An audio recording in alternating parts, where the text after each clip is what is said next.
Interdire le retour d'un ressortissant, d'un citoyen me paraît difficile juridiquement. Ce qu'il faut plutôt, c'est ce que cherche à faire la Belgique, c'est qu'il faut, lorsqu'ils reviennent, apprécier la dangerosité de chaque personne.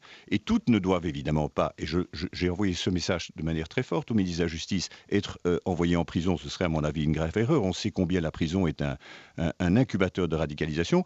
Il faut envoyer ceux qui ont du sang sur les mains, où on a les preuves qu'ils ont été associés à du terrorisme. Les autres, il faudrait peut-être plutôt les mettre dans des processus de désengagement. C'est-à-dire qu'il faut être, et je pense que vous y êtes favorable, être beaucoup plus dur au contrôle systématique des entrées et des sorties des citoyens de l'Union européenne aux frontières extérieures.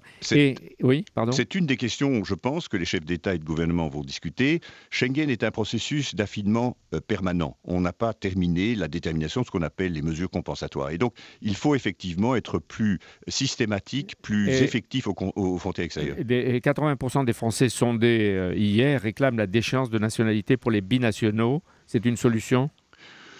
Bon, il y a des avis différents sur cette question. Quel est le vôtre? Je ne crois pas que c'est la solution. Je pense que ça peut être. Je comprends la logique, mais d'une certaine manière, vous renvoyez une personne vers un autre pays, le pays de son autre nationalité, et souvent des personnes qui n'ont pas vécu dans ces pays. Donc je ne sais pas si c'est la réponse la plus adaptée.